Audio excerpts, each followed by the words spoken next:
Hello, I'm Angela Arterberry, and today we will be talking about 5 tips for helping children with emotional regulation. And you see here I have some slides, and I'll tell you when to click on to the next one. All right, so starting with the first slide, what SLPs can do. Here are the 5 tips that I am going to be talking about today. One is educating others in the school or at home about what it's like to have emotional regulation challenges, what it's like for the child on the inside. Also, we can help improve a child's emotional literacy. 3, teach coping strategies, and 4, connect with other staff in the building. And 5, I didn't write, and that is to be the refuge. And that is my 5 tips. Okay, so you'll turn the page, turn the slide. And number 1, educating others about emotional regulation. Now, I know we are not the experts in psychology or counseling. There are other people who are far more skilled in those areas, probably in the building. But we are the experts in communicating and in breaking skills down and in being advocates, really, for children. And so my hope for you is that we communicate with and for the child in a team, be that voice of the child if they need someone to speak for them about what they need. Also, children with autism spectrum disorder are not the only children who struggle with emotional regulation. Other kids on our caseload and kids outside of our caseload. Let's say a child with great language skills but has attention deficit hyperactivity disorder, has as part of their deficit struggles in regulating their emotions. And so we can also help talk to people about what it's like to be them. And so the next slide, I'm talking about a demonstration called My Cup Runneth Over. And this is something that I did with a group of future speech paths that were still in college and who were going to be helping me with a camp I run for children. I wanted them to understand what it might feel like on the inside for these kids. And so this demonstration I did, and I would like to show it to you today. And so basically on everyone's desk was a cup that I talked about being a child's emotional threshold. So this is kind of your whole ability to manage your emotions before they spill over. Okay? And then I gave everyone on the team, or in their seats, a bucket of water. And we labeled these as the stressors that a child might have. And then I had each person on the team hold their emotional threshold. Boop, boop, boop. There we go. I'm trying to get it all on the screen here for you. And their stressors. And so I said, okay, now today you're going to pour into the cup the amount of stress each item I say would cause you. And we also had pie tins underneath the cups in case those overflowed. So I won't go to the overflowing stage, but I'll show you how this worked. I said, so today you're giving a huge presentation in front of the entire teaching staff, and you really don't like to talk in public. So pour in as much stress as that would cause you. And people around the table, poured in some stress. Others poured in quite a bit. Maybe that almost filled it up. Others, it was just a bleep because they're like me, they love to talk, okay? Then I said, oh, but you didn't sleep well the night before, and so you're really exhausted. How much stress does exhaustion cause you? Oh, well, people poured in and people poured in. And then I said, and then you didn't get any breakfast, so you're starving. Oh boy, here we go. No caffeine, no time for coffee or that tea in the morning that wakes you up. See, as it's filling up, it's filling up. And I said, and then you spilled what you did get to finally chug down all over your outfit. Your nice outfit for your presentation is now totally wrecked. Oh my gosh, there's a traffic jam. You ran out of gas. then you forgot your darn cell phone, which happened to me today. So I couldn't call in and say I'm a little late because there's a traffic jam. And then, and then the principal's upset because you're late for the meeting and everyone's standing outside your door waiting to get in for the meeting. And so to me, that would make this whole thing overflow. Okay, so your emotional threshold is like a psychology word that I really want people in the building to know about. Now, this is my grown-up emotional threshold. Perhaps a kid's threshold would be about this big because their executive functioning skills are not as strong as mine. They don't have as many coping skills as I have. Now, we all know people whose emotional threshold is, like this. There are people who are, super big gulp emotional threshold. Those people I don't understand or really like to hang out with too much because they make me feel inadequate. But anyway, so emotional thresholds, and really as water is pouring out in the pie tins all around the staff meeting, people begin to feel, okay, so it doesn't take very long for Sally next to me to have reached her emotional threshold, but for somebody else, it's a slow-moving fill-up. And there are hearing thresholds, right? These are, some people can't hear until it reaches a loud enough level. Well, some people have a high tolerance for emotional stressors and challenge. Other people have a lesser amount. And so I just want the team that you're working with, even parents, to begin to understand that the child's cup is small. And what seems small to you it can be huge to them. So that's what I wanted to share with you on that. Also, how could you use that demonstration with kids in your own group? For example, you would say, well, there are things we can do to take those stressful things and kind of pour them back. So we have more room in our cup for more things, I can do yoga. I can call my mom. I can go for a walk outside. I can take a drink, That's why you're here today in speech. We're going to work on what are some things that can make your cup empty again. And so you have room for more challenges or more stressful things that might come in the day. So that's just kind of a simple visual that I liked to use. Okay, moving on to the next slide, improving a student's emotional literacy skills. I wanted to talk about what is emotional literacy. I mean, we are so about literacy in public schools. There's also emotional literacy, and that is the ability to identify and understand and respond to emotions well. And in order to do that, you've got to understand nonverbal communication in others. That's how they're sharing their emotion with me, is their tone of voice, or their facial expression, or their body posture, or proximity. And our kids don't understand that. Not just kids with ASD. Other kids have trouble reading cues, because these are symbolic, just like words are symbolic, and they have trouble with words. They have trouble with reading nonverbal cues. So nonverbal cue work is important for these kids. The next slide, our kids need explicit instruction in all of these skills. They don't just get it. They don't just immediately get that you do something to pour this back in to the stressor pitcher. They need to learn what you can do to pour this back in, okay? And so I've just listed here the steps I want us to be thinking about. We explicitly teach kids how to say S if they don't know, right? We break that down for them, but we don't explicitly teach them how to be calm, how to feel better. So I want us to do that.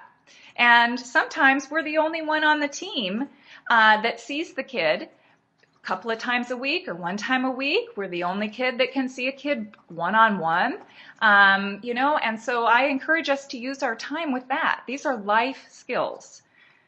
Being able to say S and R is important, but if you're blowing out at recess, that is something everybody notices and responds to negatively. So that's what I hope. And so the next slide about teaching emotional vocabulary.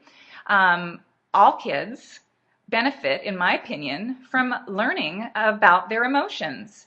And maybe they don't necessarily need it for regulating their own emotions. They're a pretty calm, happy-go-lucky kid.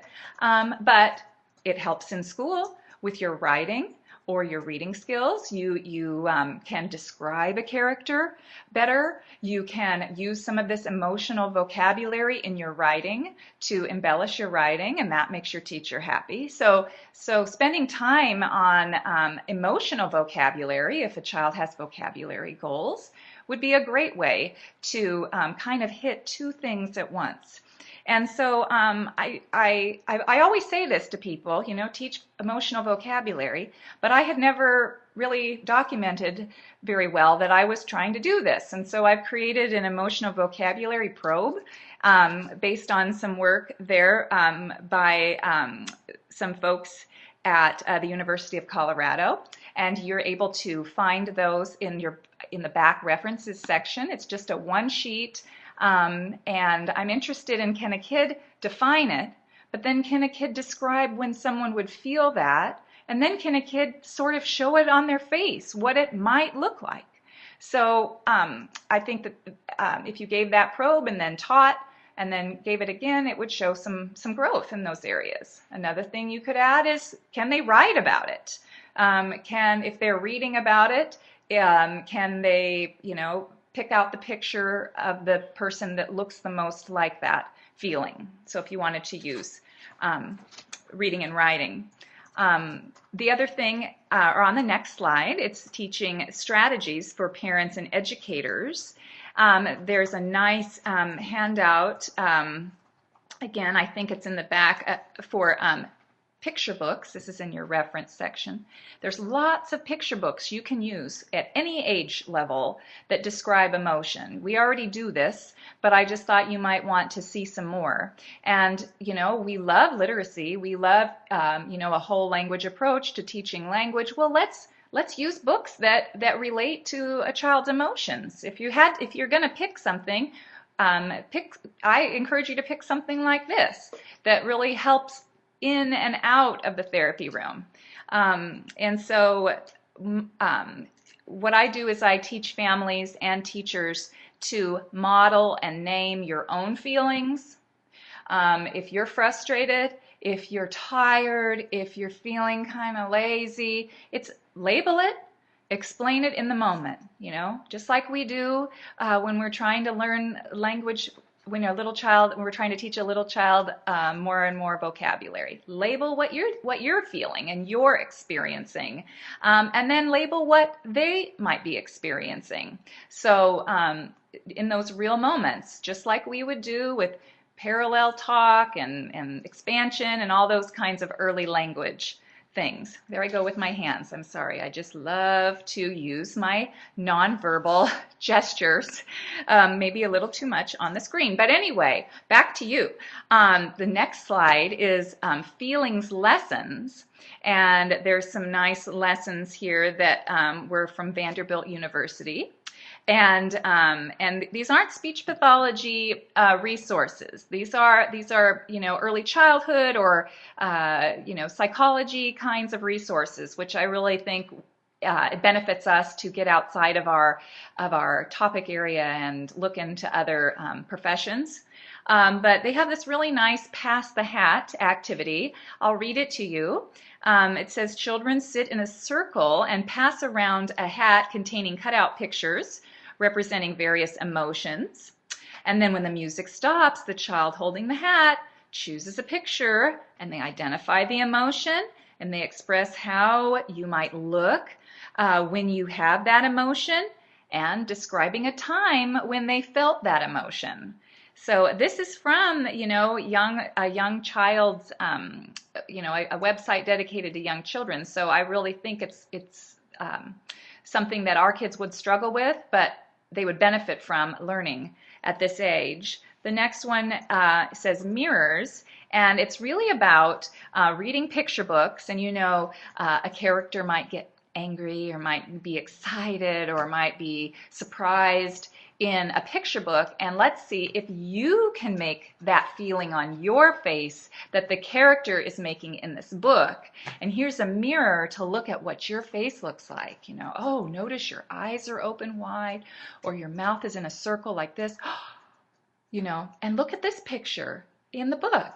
That's the same. That means surprised. So I thought those were very good. Moving on to the next slide, coping strategies. So when we talked about pouring the stressors back into the pitcher so there's more room in your cup, what are some things we can teach kids? Now, I know we're not OTs and I know we're not counselors, but I think we can use our time to talk about feeling good. And when people feel good, they communicate better. And so what are some ways that we can help kids feel good? And so the next slide is just from the work of the 5-point scale. I love the darn 5-point scale. It's brilliant in its simplicity. And I've found that any child from 5 up to, well, I've used it through 18, get it, understand it, and use it. So this whole idea of check-ins, and that you don't have to be a person that is the AM check-in person every day, but this idea that if a child is feeling distress before they even get to school, we need to know that. We need to help them come up with some coping strategies to feel better. And so someone on the team needs to have, just a quick check-in when they even come in the day. And then if it's bad, something has happened on the bus or on the way to school, then someone needs to help direct them to those coping skills or those coping strategies. And then think about other times that stress happens in a school day. They're going to need another check-in after those times. It might be that math or writing or some topic pushes them over the edge. But for me and the kids I know, it's recess and cafeteria or lunchtime, right? Those unstructured times can push them over the edge. So I would like us to check back in, or have the recess duty person check back in if possible, or a classroom teacher or an assistant or somebody just have a quick little check-in strip. How are you feeling? And if it's in the stressed zone, then have the child know what he or she can do to feel better. The next page is teaching kids that one of the tools that you can use to feel better is to talk to yourself in a way that that encourages getting through that moment. And so I have some examples here of bummer. Now, I don't think kids would really say bummer, but maybe there's a more hip way of saying bummer nowadays. But I'll do better next time. They were just trying to help me. I'm really a nice person. They just don't understand.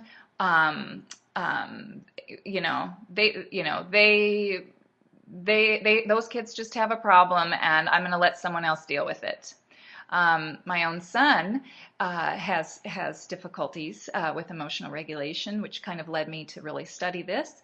He has ADHD, and yesterday he found out in the morning that he was kicked off some server, something with his Minecraft account, which, if you do not know what Minecraft is, very good for you, but also it is like a computer-based Lego game.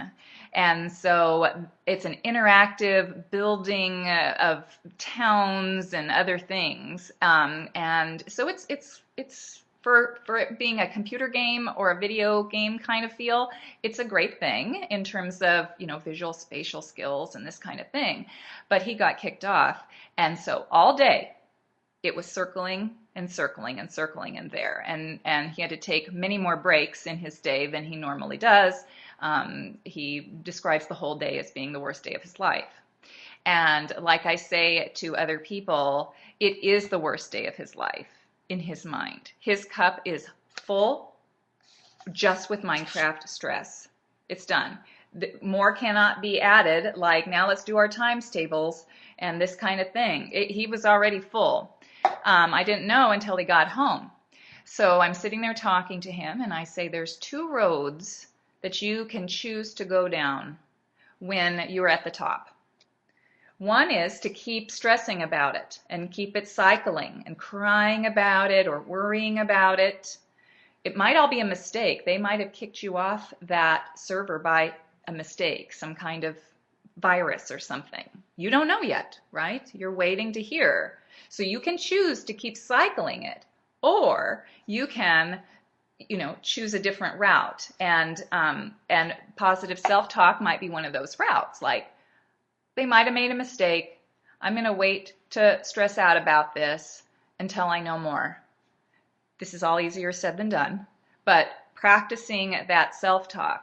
I'll tell you another strategy I used with him in a little bit. Okay, 5 minutes. Moving. Like 6 or 7. Okay, moving on.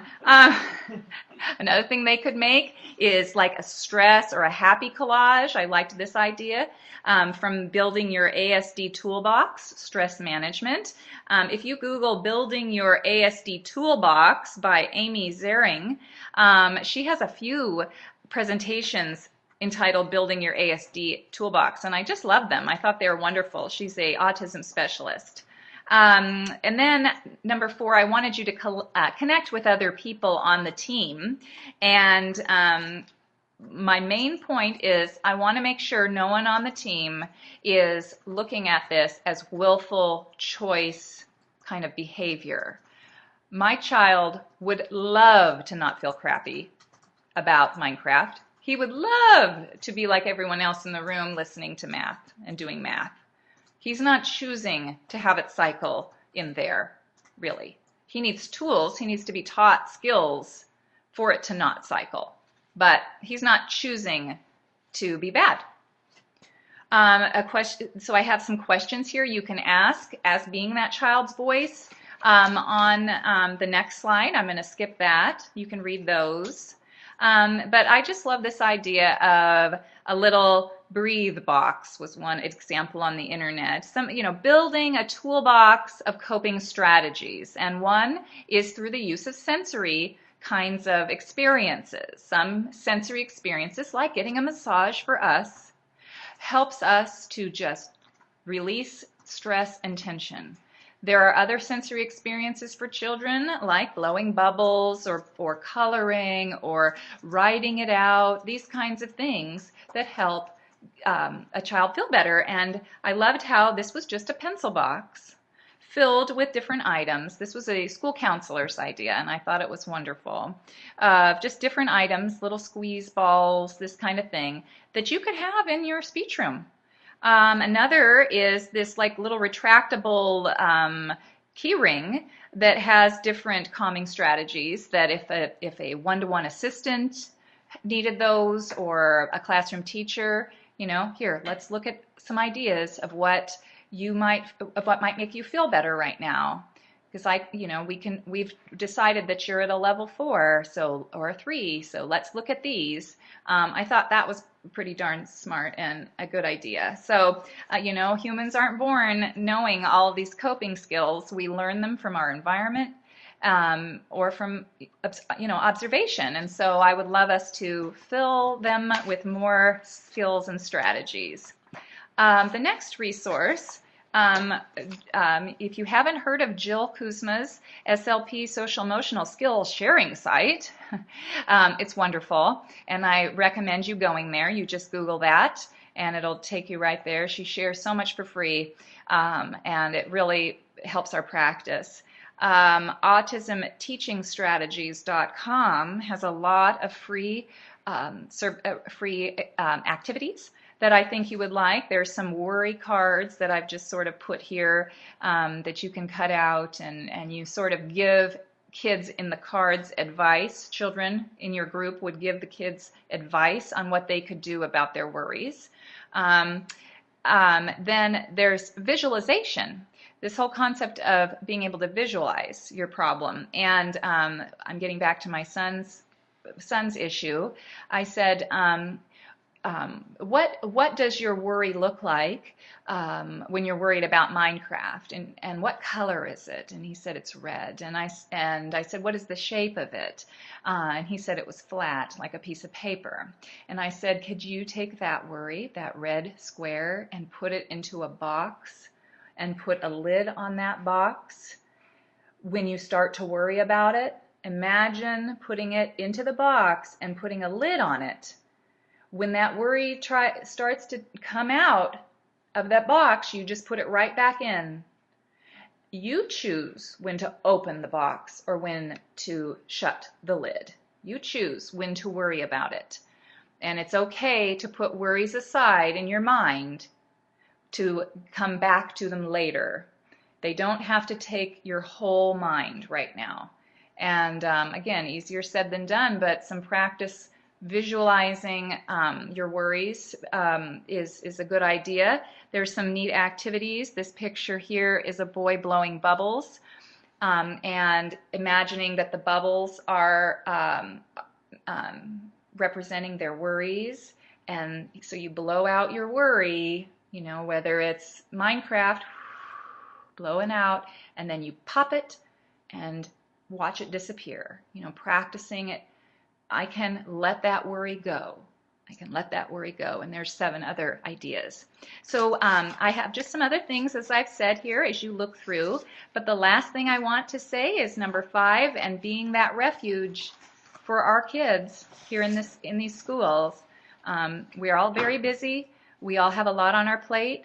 But sometimes we're the only ones that can be that person. And I really suggest that you try to be that person as much as you can. I'm checking to see if there's any questions.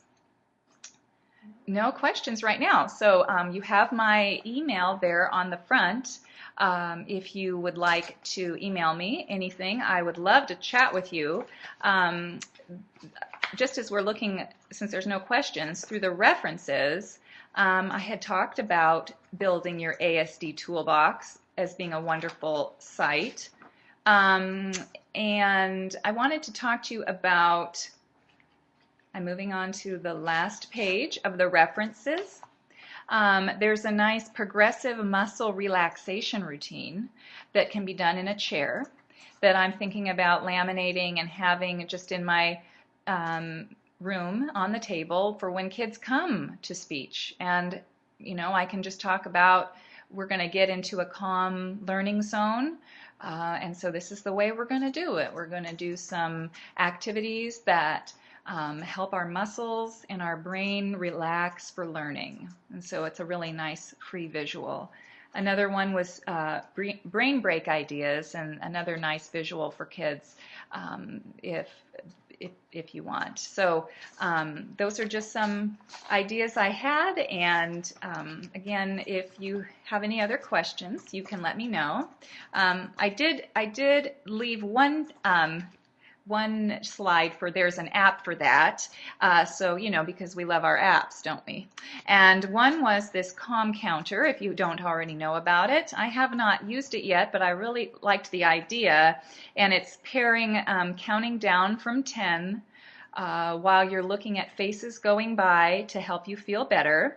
And then my first yoga animal poses just looked very cute, and as just another idea. So thank you so much, and good luck to you being out there helping children with their emotional thresholds.